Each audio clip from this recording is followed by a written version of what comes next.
कश्मीर के हलचल भरे शहरों से परे, हिमालय की चोटी पर बसी प्राचीन परंपराओं और अछूती खूबसूरती की भूमि है गुरेज घाटी।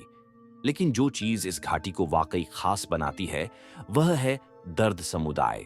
एक समृद्ध इतिहास, अनूठी भाषा और अपनी जमीन से अटूट बंधन रखने वाले लोग। दर्द समुदाय, जिसे दर्द शिन के नाम से भी जाना जाता है, इस क्षेत्र के सबसे पुराने जातीय समूहों में से एक है। माना जाता है कि वे इंडो आर्यों के वंशज हैं। वे हजारों सालों से गुरेज, द्रास और गिलगित बाल्टिस्तान की ऊंची घाटियों में रहते हैं। महाभारत और राजतरंगिणी जैसे प्राचीन ग्रंथों में दर्द को भयंकर योद्धा और व्यापारी के रूप में वर्णित किया गया है, जो कभी भारत, मध्य एशिया और चीन को जोड़ने वाले महत्वपूर्ण व्यापार मार्गों को नियंत्रित करते थे। दर्द लोग शिना बोलते हैं, जो इंडो आर्यन परिवार की दर्दिक शाखा से संबंधित एक दुर्लभ भाषा है।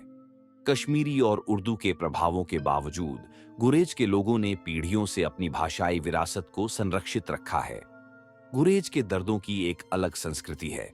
उनके जीवंत कपड़ों से लेकर उनके लोक गीतों और नृत्यों तक, प्रेम, प्रकृति और बहादुरी की कहानियों से भरा उनका संगीत उनकी पहचान का एक अनिवार्य हिस्सा है।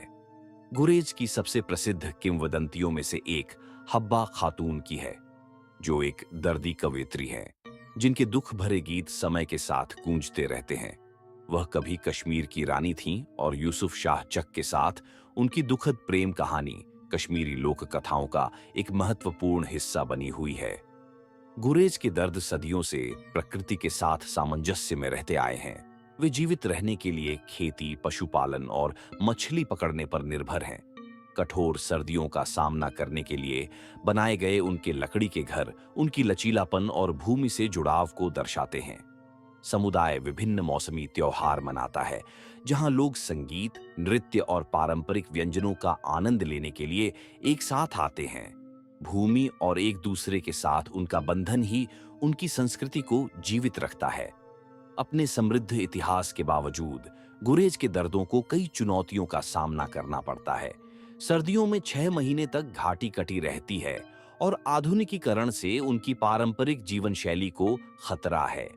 लेकिन उम्मीद है, बढ़ती जागरूकता और इको टूरिज्म पहलुओं के साथ उनके जीवन की गुणवत्ता में सुधार करते हुए दार्दिक संस्कृति को संरक्षित करने के प्रयास किए जा रहे हैं।